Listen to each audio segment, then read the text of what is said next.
twitching hard. Hi, y'all. My name is Jennifer Huddleston Kelly, and I am an alcoholic. I've been kept sober since December 5th of 92, and that's my miracle. And it is an honor and a privilege to keep coming back. I'm your holla back girl. I am so excited to be here. And I want to thank the committee and, all that stuff. But really, this is one of my favorite places to be. Y'all are super fun. I now have a bucket list thing I want to sing with frothy emotional appeal. Back up. I get enough spotlight. But for those of you who are watching me over there, I want you to remember that the camera adds 150 pounds. It's my story. And it's so funny when I think I'm Facebook friends with half the room now, because that's what happens when you come to ARR. They add you to their group and you know their stuff. And but it's funny, everybody's Facebook profile picture is what I think they're doing forever. And so I was watching the other speakers and I'm like, look, they're on a nature walk, and so just imagine that I'm walking for the next hour, getting my steps in. I have also truly loved the other speakers. I've been fans before this weekend, but of course, this is my favorite format. Jennifer, get out of the way. Because it always cracks me open. And I have sat in various places around the room. I don't like to do the speaker front row thing. I like to be anonymous for a little while. And so I've sat in various spots and just wept because I got cracked open by some of the things. Did anybody else have somebody maybe getting their hula hoop a little bit? That's good stuff. Larcene in particular, oh my God, she leveled me, just. And I guess that's a nice transition. Somewhere out there is a tissue bearer. And I love you, and I know that you come from a place of love. There will be weeping during my talk. I am the designated weeper. I just cry, it's my default emotion, and also my weapon of choice. It's just projectile weeping. And I know that there is going to be somebody who feels compelled when they see tears. They're at every meeting, the tissue bearers. And they come bearing tissues. And I know that they're coming from a place of love, but I truly believe that when those feelings start spilling over, it's a moment when God's entering in. And I don't know if he's coming out or coming in. I don't really care, but it's a sacred moment. And just for me, anytime somebody comes with their handkerchief, and it closes that moment down for me. It shuts it down. And I think it's important to let people feel in Alcoholics Anonymous, short of felony, But I think those healing moments need to happen when they happen. And I'm so grateful that I can feel today. Because I came into Alcoholics Anonymous and feelings were the thing I'd been running from my whole life. It's what I drank to shut down, because I was just ridiculously feelish. And I didn't know what to do with them, and I can remember when I was a little girl, my daddy saying, I believe there are people who just feel too much, Jennifer. Yeah. Now what? He didn't have a solution to that. And thank God in Alcoholics Anonymous, you do. And I want to talk about all the steps. I always want to talk about all the steps. But I'm going to talk about the two I've got, because that's plenty. But I kind of have to take a running start at them so that you know the state that I was in when I came to 8 and 9 for the very first time. I came to Alcoholics Anonymous off a felony. Why would you show up before you had one? And I happened to be a preschool teacher who had gotten a felony, and they sort of frown on felons watching your children. It was a felony DWI, so it wasn't that big a deal, but I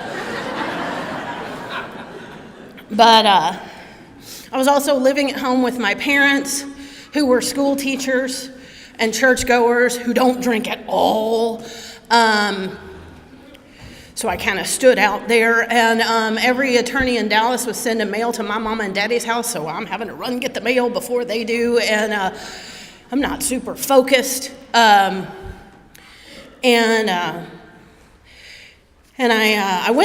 was trying to go to an AA meeting. Like, my moment of clarity sitting in a jail cell was that I probably ought to go to AA, you know.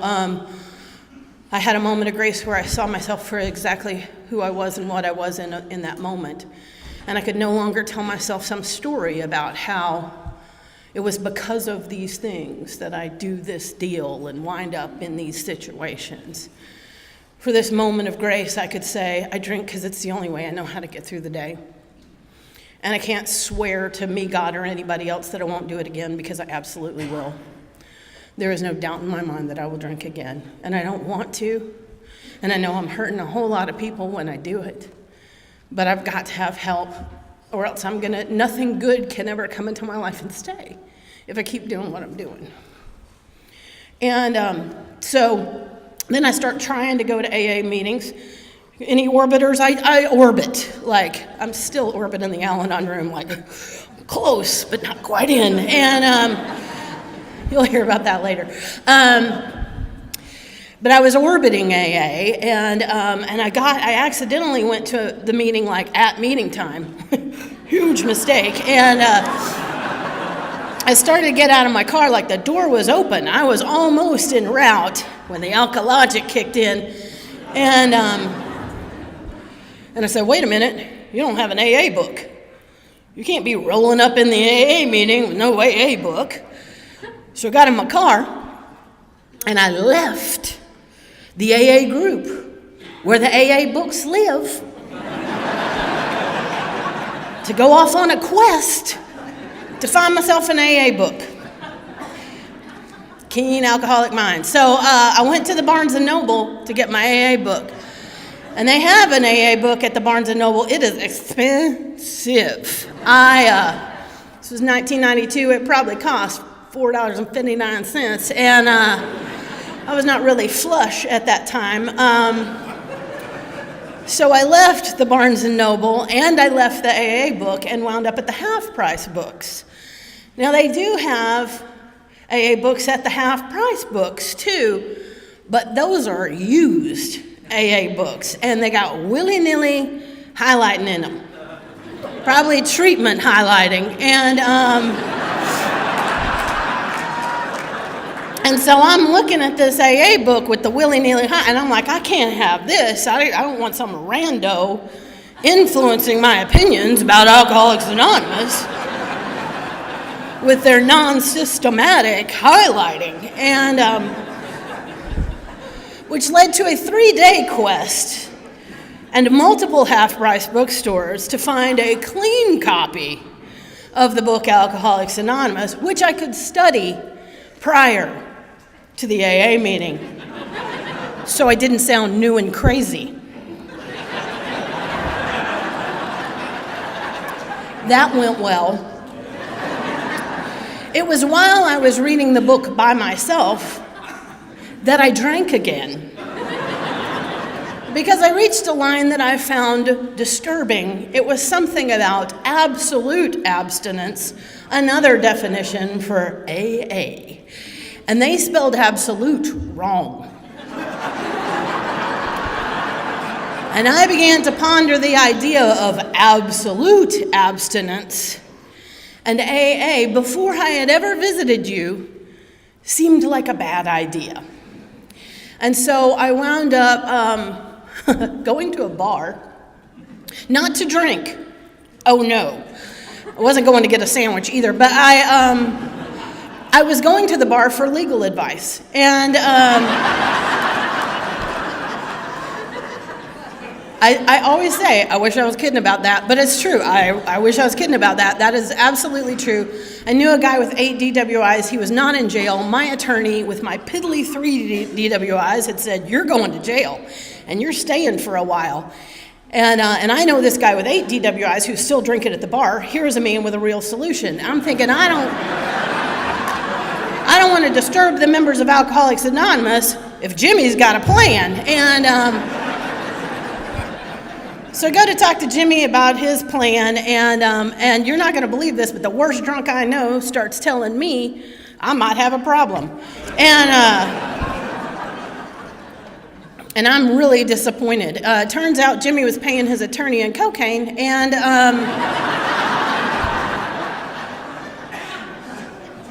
I didn't happen to have any cocaine, obviously, and so Jimmy said that maybe I might need to go, maybe this was an opportunity. And I was so angry. You know, when the worst drunk you know starts talking down at you like, you need some help. But there's a little voice inside of me that's not me, and it just kept whispering, who would know better than Jimmy? And the other thing that happened that night was that I drank. I drank having made a decision not to drink. I drank knowing what kind of trouble I could be in if I drank.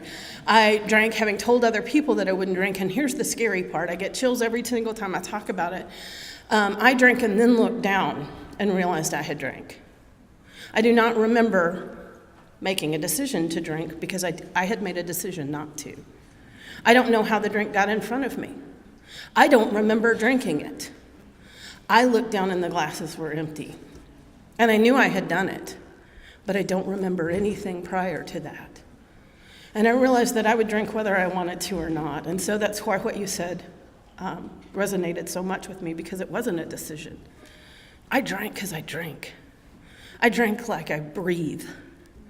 And I knew that I would continue to do that if something didn't change. So I came into AA, and I still didn't have pure motives. I was trying to make it look good for the judge.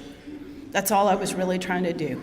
It was a regrouping thing, you know. I showed up at AA to regroup. And three things happened. The first was that I sat down in a meeting and I heard a man explain alcoholism in a way that I could relate to. He said, the more I drink, the thirstier I get, and that begins with the very first drink. And I was a bar drinker, and I studied bar drinkers. And some drinkers can look at their watch and go home. Some people can look in their wallet and go, oh, time to go home. And they go home. It's weird. I've stalked them. I know they actually go home when they say they're going to. But that's not what happened to me. I had a plan every single night. And I thought I was changing my mind. And this man explained that that wasn't what was happening. That the more I drink, the thirstier I get, and it begins with the very first drink. And a drunk like me will drink more than she should every single time alcohol in any form enters my body, because there is a phenomenon of craving. And I became convinced that I was one of you, listening to one man share for about 3 minutes. The second thing that happened was that the people in Alcoholics Anonymous were kind to me. They were kind, and I don't know if that was more important than what the other guy said or equally as important. But I do know that their kindness was so attractive to me that I was willing to consider sobriety in order to keep receiving it. It was your kindness that made sobriety something I was willing to think about, whereas I had not really considered it an option until you were kind to me. And the third thing that happened was I made friends. It was great, like that fast. Like bar fast. Like within 24 hours, I went to Denny's and I had friends. It was the weirdest thing ever. And I knew you were my friends because you checked up on me, because you knew my name, because you treated me with respect before I was respectable, because you trusted me before I was trustworthy. And I fell in love with that. And I got the biggest, fluffiest pink cloud ever. And if you've got one of those, surf that bad boy.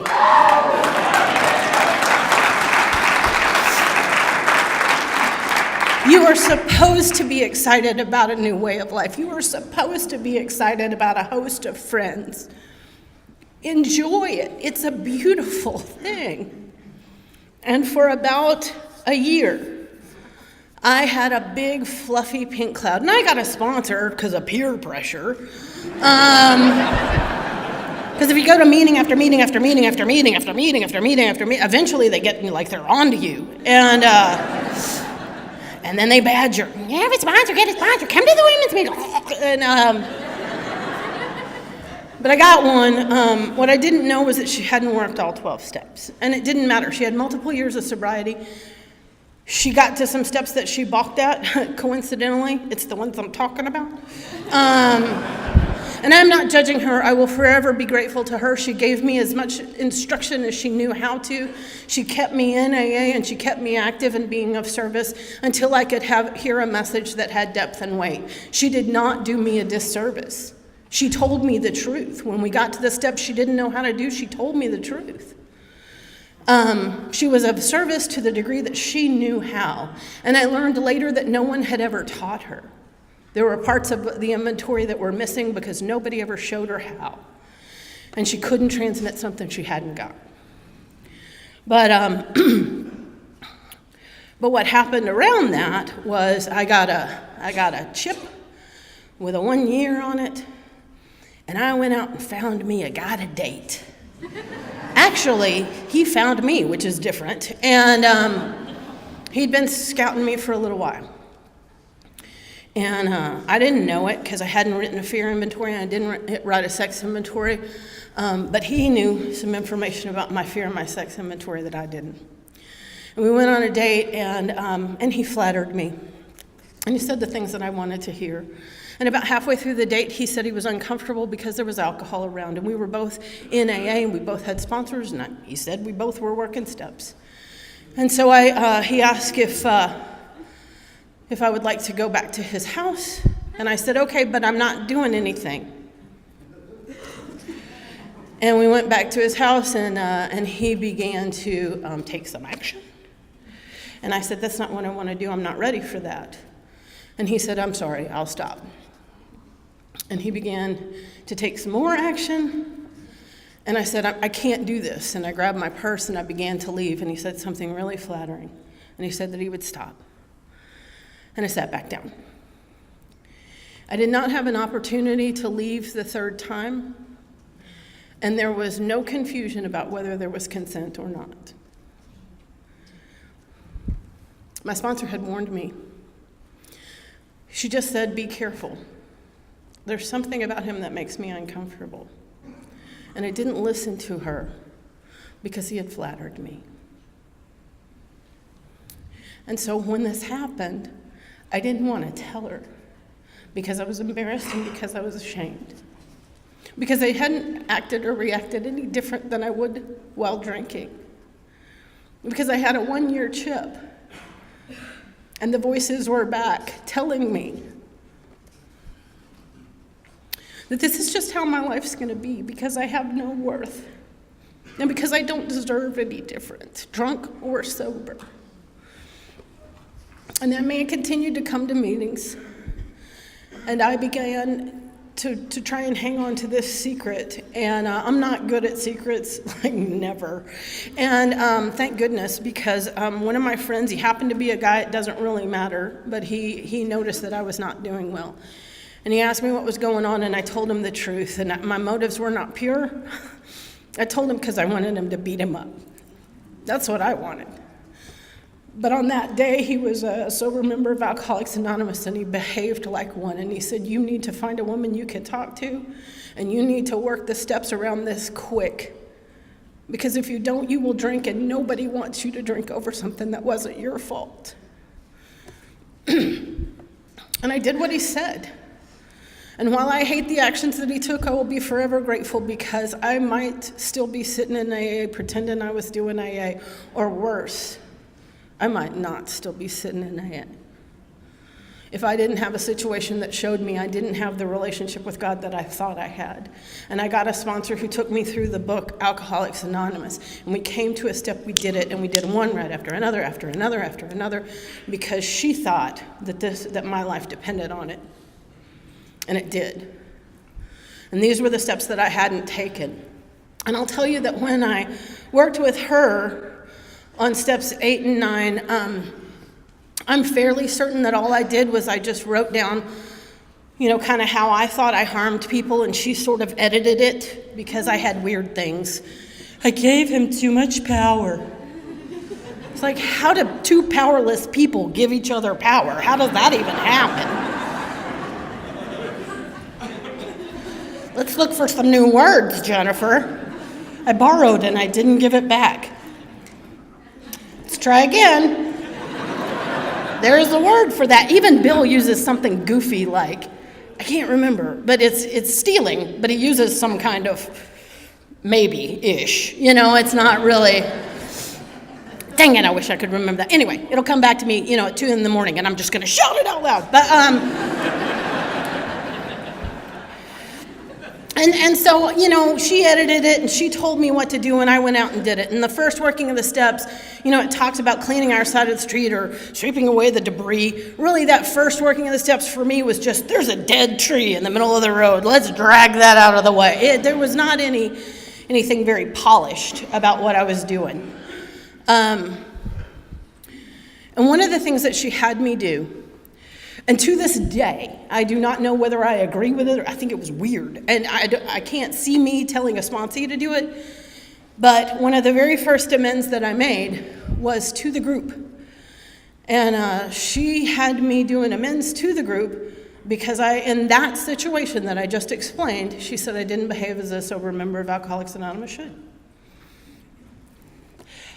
Again, I'm going to scrunch up my face because I need you to know I thought that was weird. But I did it. I did it because I truly believe that 8 and 9, my life depends on it. If I didn't believe that, I wouldn't have done any of them. But I did believe that my life depended on it, and I trusted somebody else more than I trust my own head, just for brief and shining moments. And my plan was that right before I left that group, because I had decided I should leave that group, and I'm not sure that wasn't a solid decision, but I had decided right before I left that group, last meeting, swan song, I would do what she told me to do. And I would stand up and I would say, before we close the meeting, during Burning Desire, before we close the meeting, I would like to make amends. And I would say the thing that she told me to say. And then deuces, drop the mic, I'm out. And I'll never show up again, and that will be great. And that was my plan.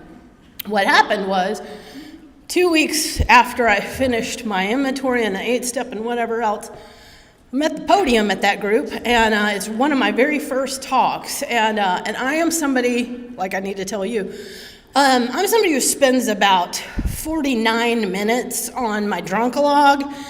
I never mean to, but you laugh. And that leads to another story and another story. And then I'm trying to cram 25 years into the last 10, 15 minutes. But for some reason that night, I was talking about each of the steps. I don't even know, but I got to step 9. That thing that my sponsor told me to say came up. I went, oh my God, I guess I'm supposed to do this now. And I made the amends that she told me to make from the podium. And here's where it gets weird. When you're making amends to an entire group, you will receive a mixed reaction. There were the Cocker Spaniels. There were the opinions. There were the people whose sponsors made them do stuff like that. And then there were the people who just felt awkward and went and got coffee. And but here's the weird thing.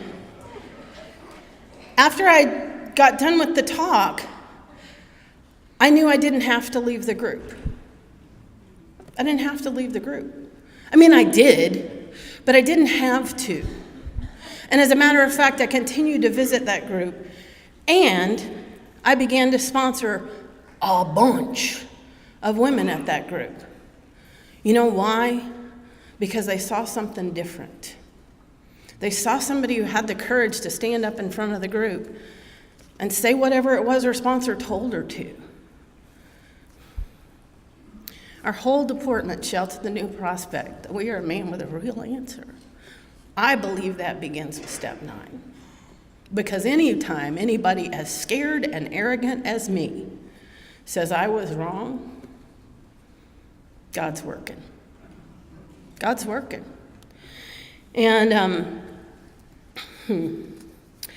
And so I continued, and I did these awkward amends, but then I'm not a one and done girl. I have to work the steps a lot because I keep trusting my brain, and my brain is really unreliable. And so, as I continued to work the steps, I had different sponsors, and they showed me different things. And as one of the only steps that I really use the 12 and 12 much on at all is the 8th step. Because the big book says we subjected ourselves to a drastic self-appraisal. And there's a little bit throughout 8 and 9 in there. But I needed a little more meat for 8 because I believe we need to prepare for 9. And it tells me in the 12 and 12 that the first obstacle that I'm going to come across is forgiveness. You think? The truth is, I walked around, and I had this old idea that forgiveness was like something you were born with, like genetically you were predisposed to forgiveness or not. And I was not. I can remember I had a boyfriend at one point, and he said, he can just get glad in the same pants he got mad in. Now, I'm sitting in the truck thinking, he can. Because I have never gotten glad in the same pants I got mad in. I usually go through 3 or 4 sizes of pants before I get glad after I've gotten mad. Seriously, I remember the first time it was less than 24 hours. I was like, oh, this is what they're talking about. I don't even want to talk about how many hours, weeks, months, years I have committed to resentment. Years. And I love the things that we hear in meetings sometimes, like, I forgive, but I don't forget. Do you hear yourself when you say that? Do you? I forgive, but I don't forget. Let me tell you what I hear when you say that. I hear we have this process by which we empty out the kitty litter. You have found a particularly delicious cat poop, and you have decided to keep that in your pocket.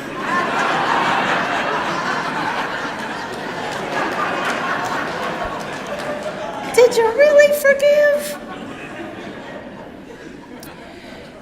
So I kind of had to do some work on the forgiveness thing because I'm really, like after the first inventory, hate was removed. Like I can't think of anybody, I probably shouldn't even say this because somebody's going to go, oh, you hate him. But I don't think I've hated anybody in a long time. Mine is wounded. I don't know about you. I love me some wound. I'm just hurt. They hurt my feelings. You poke my heart. I just walk around with this. I'm not mad. It just hurts. And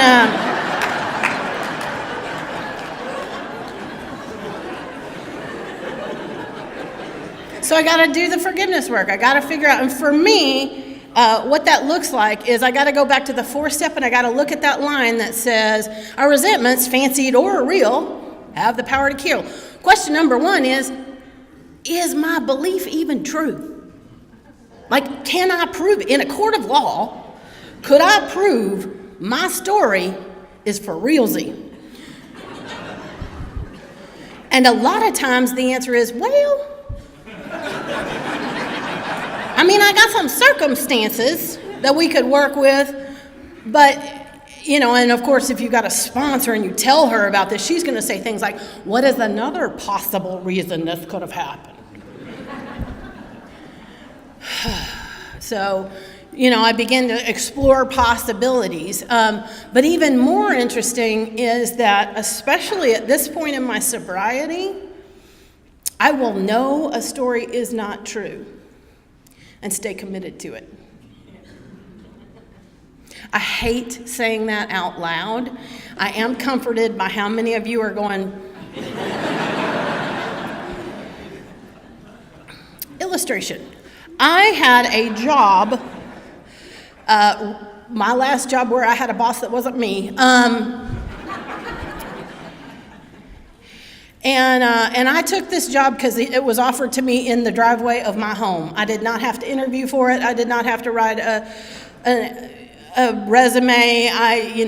Just, you gonna come work for me? Sure, okay. And I went off to work for a guy who had a roofing company, He was a guy who should go to meetings. And he don't. And so his job before he was a boss, he ran his dad's car wash. And then he started him a roofing company, because that's what drunks like to do. How many roofers we got in here? But anyway, so maybe that's just a Texas thing. But so he starts this roofing company in Wiley, Texas, 2 weeks before the biggest hailstorm that has occurred in Texas for 50 years happens. Softball-sized hail hits Wiley, Texas. Suddenly, car wash manager is running $1 million business. Oops. And he didn't have a lot of leadership skills, and he's 25 years younger than me, and you can imagine how delightful I was. My husband and I both worked there, and he's making a lot of money, and did I mention he probably ought to go to meetings, but he doesn't. And he gets filled with fear, and there's a lot of big feelings bouncing around that office, and I tend to tell people what I think, whether they need to hear it or not. And at one point, near the end of my career there, he invited my husband to lunch. Did I mention my husband was working there too? And he offered my husband my job, and then sent my husband home to tell me about it. Imagine, if you will, how swimmingly that conversation went. My sweet, sweet Big Daddy comes in clueless and said, I don't know how to tell you this. I mean, Honey Badger loses her mind. And I call my sweet, sweet sponsor in Kentucky, and she starts laughing, which I'm unprepared for. I have not yet found the humor in this situation, and she says, well, what do you want to do? I said, I want to burn something down is what I want to do. Why do you think I'm calling you? I have a lighter and a set of keys. This is bad.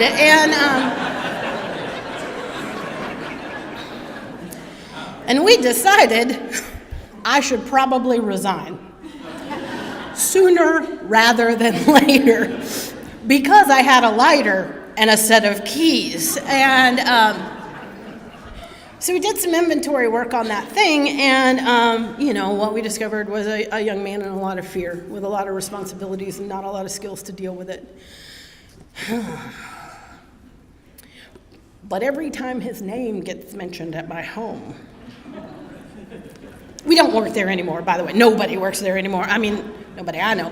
And but every time that name gets mentioned, I have to go back through this process, like, no, that is not Satan. That is a young man who is in a lot of fear, who reacted like somebody in a lot of fear, who needs a solution but doesn't have one. And I have to go through this because my instinct says, hang on to the evil, evil, he's evil. And then I just hear my sponsor's laughter. Sponster. She'll love that. My sponsor. That's kind of how she sounded that day. So anyway, it's good. God, I can't go through all this stuff. There's so much stuff. So now I'm just going to tell you what I do for 8 now. I got 3 things that I'm supposed to be accomplishing with 8 and 9. One is to uncover. I'm supposed to figure out where I was wrong. And then I'm supposed to do the best that I can to repair or restore, recreate. And then I'm supposed to get a game plan moving forward so that I'm not repeating the same mistakes over and over and over again. And for me, the way that I do that is I think 8 is the key to becoming prepared for 9. And if I'm not spending some time really looking at this stuff, I'm going to go off half-cocked and I'm going to make some very insincere and incomplete amends. And this really didn't register with me until I received a couple of them. You know, you get an amends where it's like, I'm sorry for, the thing. I just want to make amends because first time I met you, I thought you were a bitch.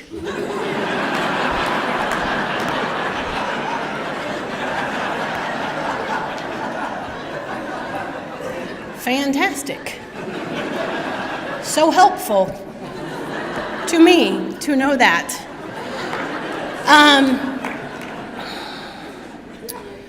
So what it talks about is, I'm supposed to look for harms, and it defines what harms are for me. And I've just started doing this in the last couple of years with the ladies I sponsor, is the way that we look for harm is the same way we did in our 4th step on the 3rd column.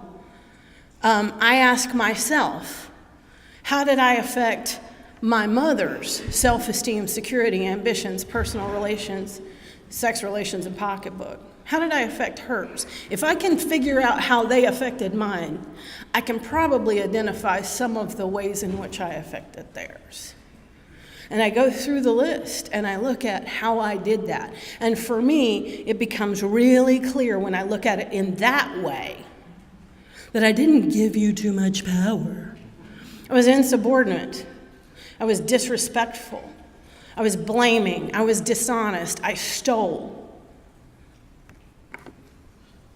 Suddenly, all those fluffy things that I want to do to minimize don't work for me anymore because I get down to causes and conditions. Here's what I really am like when nobody's looking. Here's how I really treat people. People I say I love. This is how I treat them. It says that we take the bit in our teeth, and I think that gets skipped over a lot. Y'all know about bits? I'm not doing the directing when I've got the bit in my teeth. I'm not doing the directing. I'm not steering me anymore.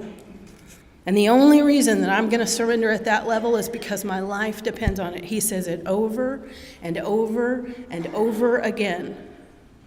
And my experience is that we build up that 4th step as the big hurdle, the big hurdle. I loved what you talked about with stopping right there. Like, I got 4 out of the way. Whew. And I tell you what, I've seen people who have done that and stopped right there and feel like the work is done, or they tell themselves the work is done. And many of them don't drink. They just walk around AA. Forgiven, but not forgetting.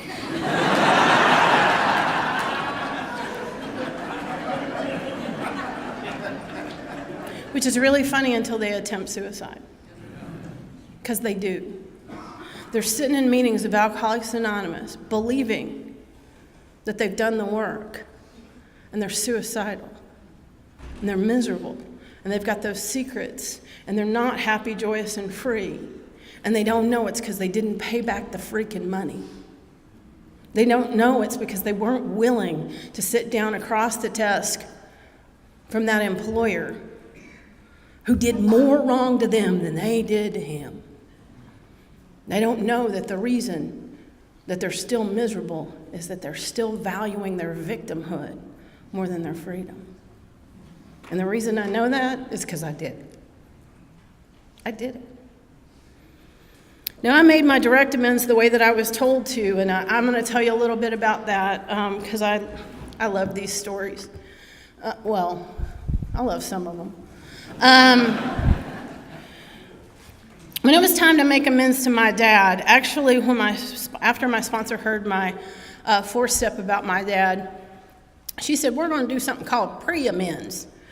It's not in the book, but you're going to do it. And I said, okay, because that's what you're supposed to say. And she reminded me, you remember you said you're willing to go to any lengths. Any time your sponsor brings that up, pay attention.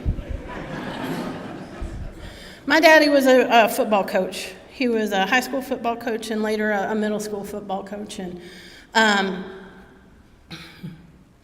And we had broken each other's hearts many, many times in the midst of my active alcoholism. And by the time I moved home and finished up my drinking at his house, we could hardly stand to be in the same room with each other. He was afraid. I mean, the truth was he was afraid, and that manifested itself in control and anger, and I don't blame him anymore, because now I know how out of control that feels when you're watching somebody killing themselves, pretending that nobody knows. I thought he was supposed to stay wrapped around my finger, and he wasn't anymore. I thought he could love me well.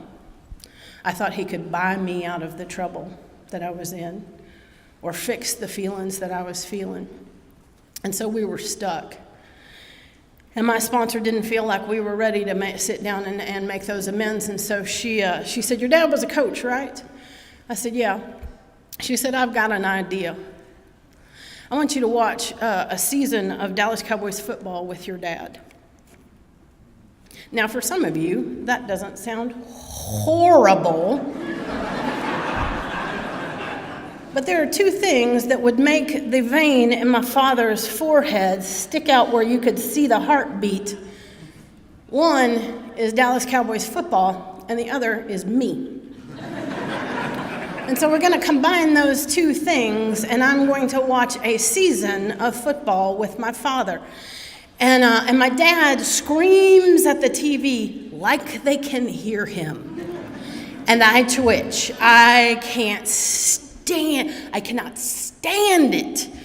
And so and I don't know if you know this, but like a football game is 9.5 hours long. It takes forever.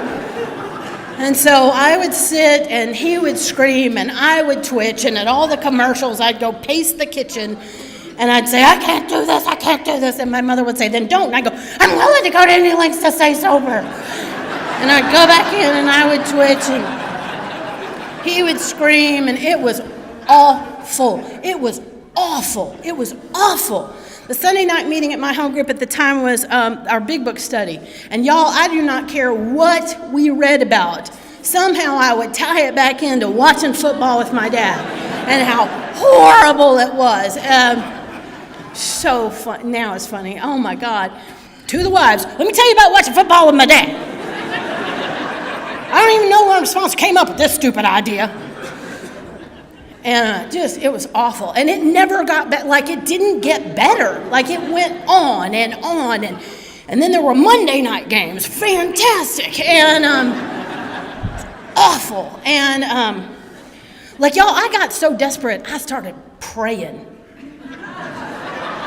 about watching, because it got to where the pre-dread would start on Wednesday, like, Sunday is coming. And I'm going to watch football with my dad. And, it was horrible. I mean, and I would call my sponsor and go, I've read the whole book cover to cover. There's nothing about football in there, nowhere.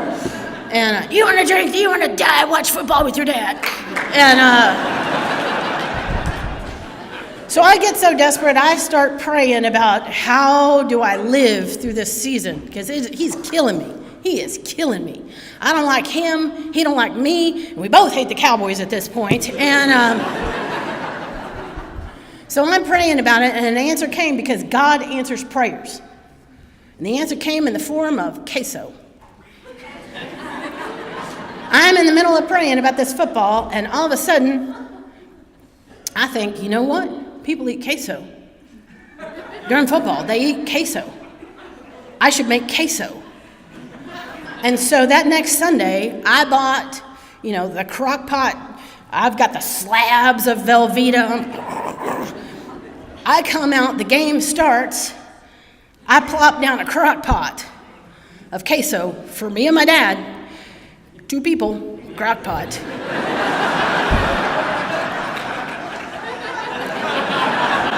So I maintain my snowman figure. And So anyway, I think I'm precious. Don't come talk to me about, I know. But anyway, so a miracle begins to happen. I'm eating queso. He's eating queso. I discover he can't holler as much while he's eating queso. Now, I only got one tool in my toolkit, so every Sunday, I make more queso. Next week, I bring out the queso. Another miracle occurs. He reaches behind a couch cushion, throws me a bag of Snickers. It's magic. He's eating queso. I'm eating Snickers. I don't twitch nearly as much when I got a Snickers. It really does satisfy. And he's eating the queso. But nothing's happened. We're not walking hand in hand with the spirit of the universe or anything. We're just eating food, which is what we do. And so we're nearing the end of the season. I still don't understand what in the heck my sponsor's about. And I was working at it was my last job in daycare. I'm still fairly new sober, and because I can't switch jobs because of the felony. So I'm nearing the end of my career with the daycare. But anyway, I get a call, and the lady at work says, your dad is on the phone. And I said, no, I think that's wrong. My dad doesn't call me here. I don't even think he has the phone number. And they said, no, it's your dad. And I said, I don't think it's my dad. My dad doesn't call me. And they said, go get the phone. It's your dad. And I go get the phone, and my dad's on the other end of the line, and he says, what are we going to do? And I said, I don't know. What are you talking about? He said, this is not good. And I started thinking something's happened to my mom, and because it's the only reason I could think my dad would call me. And my dad, he says, Emmett's hurt.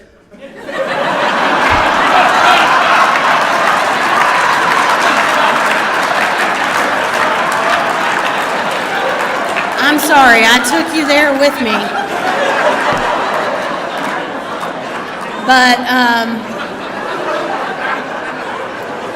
that was my reaction too. And by the end of the season, we're both eating stuff and yelling at the TV. And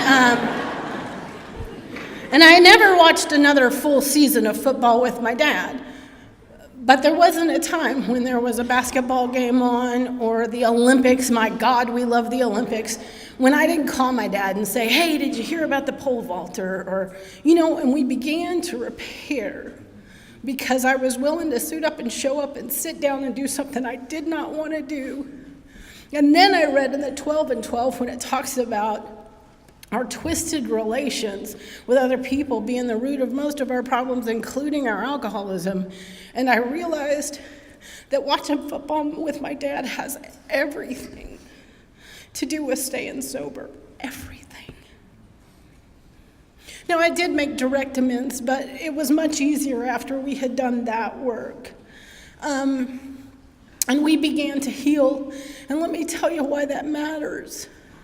My dad got dementia. And little by slow, he left us. And I can remember being so afraid of the day he wouldn't know who I was. And I wasn't the daughter I wish I had been. I wasn't. I showed up when I could, and I did the best I could, and I prayed, but I was afraid. And then the day came that he didn't know who I was, and you know what? It was just okay. Because I have practice in Alcoholics Anonymous talking to crazy people. It's kind of funny. Nothing is wasted in God's economy. At my first home group, there were lots of schizophrenics who weren't on meds, and they were talking to flower pots and stuff, and that just became okay. And it's funny, it was kind of easier after that happened than it was when he was in and out. I knew how to do that. But the amends wasn't complete until he was gone. Because then I had to step up. And since I wasn't the daughter that I needed to be for him, I am learning how to be the daughter that I need to be for my mom. God, see, I knew I was just going to stand here and cry. A couple of years ago, my husband and I moved in with my mom. I'd like to say it was a very altruistic thing. We bottomed out financially. It was a train wreck.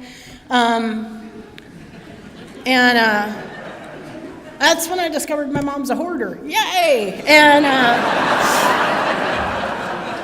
Jesus, I'm waiting for my husband is broken because he's walking around with that. I'm the protector and provider, and he can't find a job because he's not supposed to be working in the field he's in anymore. His body will no longer do what he needs it to do to be a chef, and he can't find a job because God has to close that door on him, but we don't know that. And he's throwing all the will that he's got at it, and employers are calling him saying, man, we're so sorry, you were our second choice. And I wish they would have said, we just hated your guts, because that second choice thing was breaking him. And I'm trying to move in with my sweet little mother. I think she's quirky about things. And in the midst of all of this, I realized that we have boxes of unprocessed pain. And I cannot be disrespectful to her pain, because that's what that is. It's her fear and her pain, and I can't toss it out. I have to respect it. And so each night I'm trying to, duct tape my husband together and pack boxes and read about hoarding. And then I move in with my mom, and everybody gets healthier. Everybody gets healthier. She gets better because she's not lonely and she's not afraid. And we get better because we're not stressed out and freaking out about money. And things just begin to get better. And I didn't realize it at the time that this was a form of amends, but it was. There was just some unfinished business that we needed to work on together. But I live with my mom. She's my mom. And she does mom things. It doesn't matter that I'm 52. She's still my mom. Did you want a bigger bowl for that?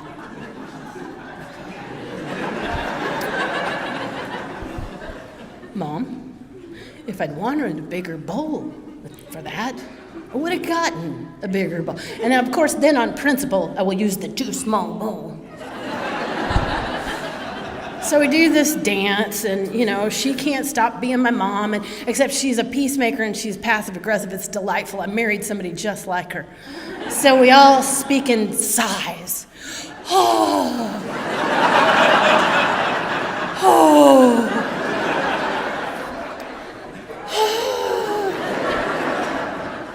So I start saying things like, use your words, mother. So now you see my mom in the kitchen going, use your words, Charlotte. She just talks out loud now. Use your words, Charlotte. Jennifer! There's stuff in the sink. So anyway, we're working towards, being kind to mom and including her and figuring out how to have a marriage with your mom there. And we sometimes take her on dates with us, which is hardly awkward at all. And we play games with friends on Sunday nights. But my mom has non-alcoholic cirrhosis, and a woman who never drank has cirrhosis. And it's progressing really, really slowly. They say that other parts of her will run out much sooner than her liver does, which is super good news. But one of the symptoms of that is that she's just a little fuzzy-headed sometimes. And my mom's super bright. She was a teacher, and she's just she's sharp as a tack, but she's slowing down a little bit. We're playing this game, and she's having trouble keeping up with the game. We've played the game several times before. I think she was just tired one night. And in the midst of playing the game, she's asking a question, and I snap at her with the answer, and I say, did you sustain a blow to the head? Because I'm hilarious. And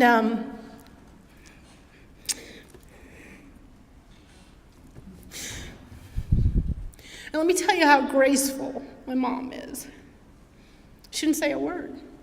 She said, I'm sorry. And she kept right on playing. And then when she was done with the game, she headed upstairs, and I said, good night, Mom, and she said nothing to me. And my friend said, good night, Charlotte, and she said good night to my friend. And that's when I realized what kind of damage I had done. So I went back to the bedroom and I told my husband, God, I feel terrible. And he said, well, I guess you need to make that right. And because I'm humble, I said, thanks, Captain Obvious.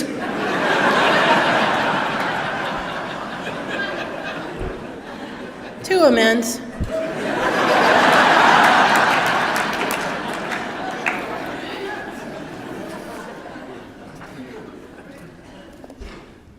So I made amends to both, and of course she was gracious, because that's what she does. 24 hours later, I get a phone call from her phone, and it's a fireman, and there's been a wreck. And he said, your mother is fine, she just won't get on the ambulance. But I don't know what I'm walking into, and she's only 2 blocks from the house. But I pull up and I see that the car is totaled and the airbags hit her in the face and she's all bruised and cut up. And the whole way there, all I could think about was the thing I said at the table.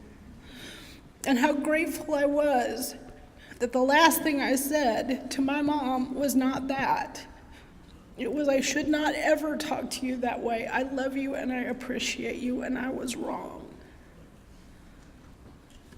I am so thankful that I have those tools. Now, there are ways to make amends if you didn't get that opportunity. There are. And I will tell you my personal experience. I didn't know I was going to tell this story, but I will. It's probably a good place to wrap up. I had a friend named Matt. Matt was just like me. I loved him. I loved him hard. Before I ever met Matt, I heard about Matt.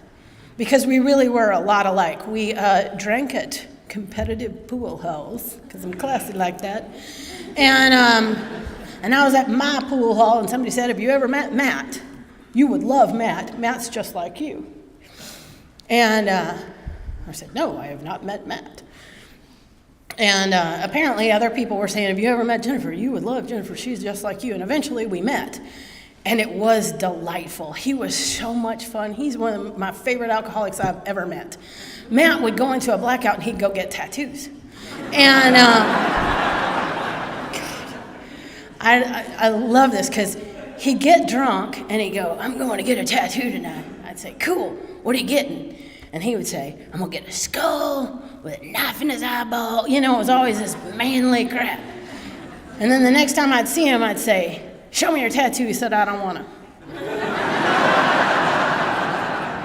Show me your tattoo. And it would be like a little hobo with a knapsack. It would be some Tweety Bird girl. Every freaking, like you knew Matt was in a blackout when he said, I'm getting a tattoo tonight. Good, what's it going to be? It was always just going to be some flames and whatever. And then it's a cupcake. And,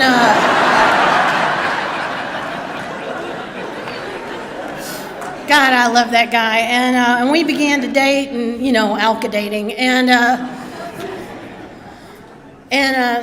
And he was I just loved being around him. And he said to me the most romantic thing I've ever heard. He said, I don't know if I'm just messed up or you're perfect.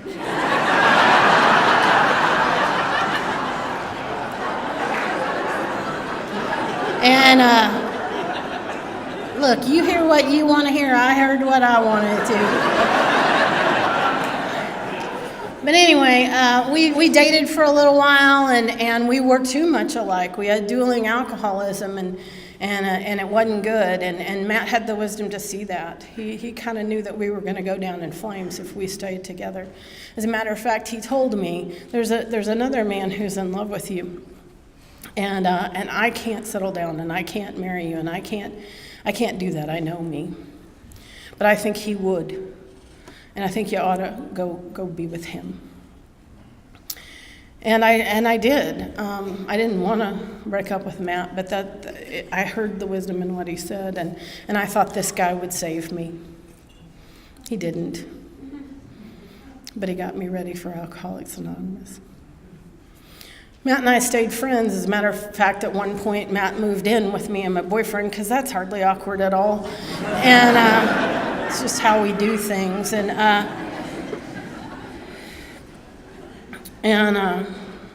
the last night that Matt was alive was the 4th of July. And he was in the bar, and he was playing the high roller, and he was buying shots for everybody. He still owed me money from the rent, but he was buying shots for everybody else. And I walked up to him, and I screamed at him about what a jerk he was, and how dare he, and this is how you treat your friends, and all that kind of stuff. And he got mad, and he stormed out of the bar. And he died in a car wreck that night. And the last thing that I said to him was really unkind. And it was hateful. And I was angry. And his death was tragic. And when it came time to do the 8th step on this, I just kept thinking, there's no way that I can ever make this right. There's no way that I can ever know if he's received my amends. How does this even work? And the worst part was that when I came to AA and I got my big pink fluffy cloud and I got my first sponsees and I learned how to do a 12-step, I could hear Matt. I could hear how excited he would be if he found AA. I could hear how he would talk to newcomers. I can hear him saying, check it out, dude. Check it out, dude. Right here in the book. Check it out. Doctor's opinion. Check it out. I mean, that's just the way he was, and he would have loved working with new weirdos. He would have loved it. Only our solution seemed worse than his problem. And I missed him so much when I first got sober. I missed him so much because I knew how much he'd love you. But it came time for me to make my amends. And my sponsor said, I want you to go someplace that you guys would go, and I want you to do something that you two would do together. And then I want you to just talk to him and say the things that you need to say to him. And so I drove around, because that's what we did. I drove around and listened to Skinner.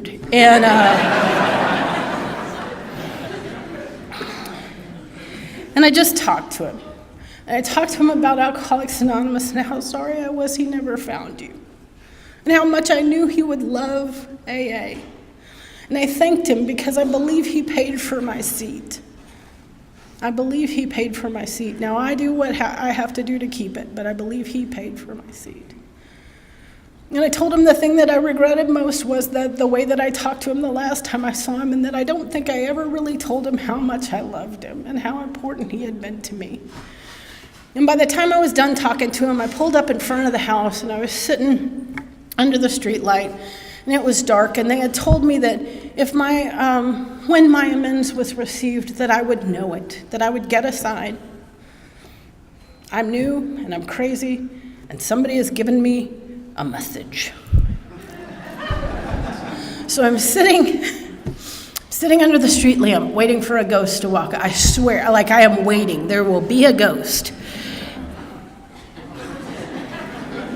And I'm crying. And then this cat jumps up on top of my car, and it starts meowing.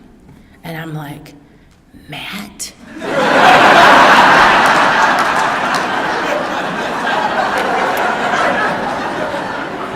And then I start laughing. And I start laughing until I'm crying, because I'm imagining that if Matt really could see me, he was laughing really hard. And I went in and I went to bed, but I couldn't quite sleep because I kept thinking about that idea that if the amends was received, that I would know it, that somehow I would get a message. I was trying to drift off, but my head was eating my face off. I don't know if yours does that to you, but mine did. And I remembered that Matt was suicidal for the last 6 months of his life. He kept trying to give away things because he was suicidal. And one of the things that he gave me was an army jacket with his name on it. And I went into the closet and I got that army jacket and I put it on. And I was about to fall asleep and I stuck my hand in the pocket. And there was a little construction paper heart in the pocket. And it said, I love you. And I don't know where that came from. I just know I was a preschool teacher. And my medium is construction paper.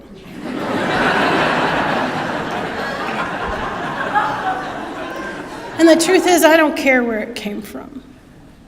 What I know is that the books are settled between the two of us. That's what I know. I guess I'll tell you one more. So that ex-boyfriend that I thought was going to save my life, he had an alcoholic mother, and he had an alcoholic girlfriend, who later became his alcoholic fiancée. We lived in a violent home, and it was abusive, and there was screaming, and there was cussing, and there was slamming each other against the wall, and I did that. That was not him. That was me. I would wake him from a dead sleep to fight with him, and he would go to any lengths not to fight with me. And I came into AA, the victim, and I was talking about how he abused me and how he abandoned me and blah, blah, blah, blah, blah, blah. And I'm so grateful to the women in Alcoholics Anonymous who told the truth about themselves so that I could get rid of that victim idea, because they talked about the 30 minutes before he hit her. And when I think about the 30 minutes before he hit me, there's some real pertinent information in there. Real pertinent. I was the one who was abusive, physically, mentally, and spiritually.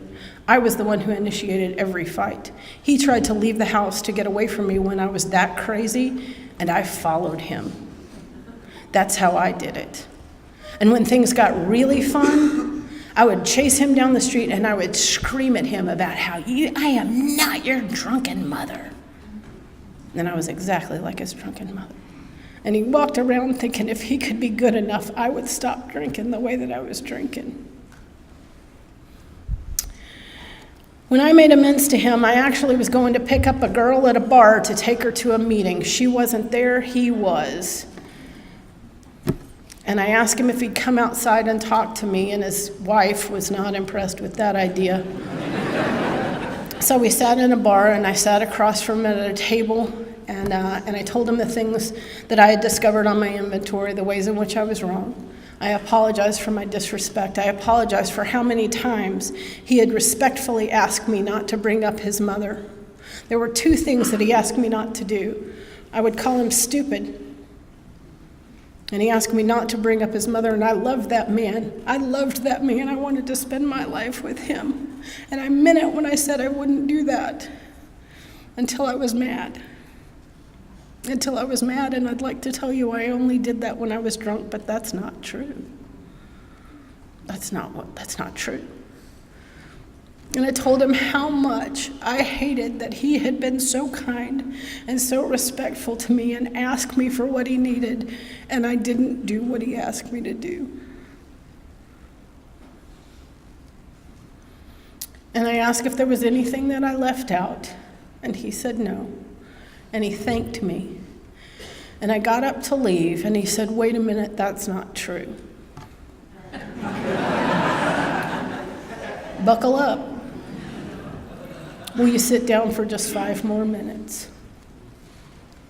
And I said that I would. And I was prepared to listen. And he said, "If you're going to take responsibility for everything you did wrong, then I want you to take credit for what you did right." He said, "I never lived in a home before. The house that you made was the only home I've ever lived in, and it was crazy, but it was better than any place I'd ever lived. And because I knew you, and because I loved you, people think I'm funny now. You can't live with Jennifer Huddleston and not learn how to laugh at yourself." And he went on to share some really kind things with somebody who had been physically, emotionally, and spiritually abusive to him. And I left that place thinking, if a human power can show that much grace and forgiveness, imagine how much God loves you. If you're skimping on amends, you're missing out. Because even if it's not warm and fuzzy, you get the freedom anyway. You get the freedom anyway. I just have to get out of the way. In the 7th step, it says that humility is the healer of pain. And there is no step that requires more humility than sitting across from somebody we feared and saying, "I was wrong." It's my gateway out of hell and into the paradise I get to live in today. I'm glad to be here, and it's a good day to be sober.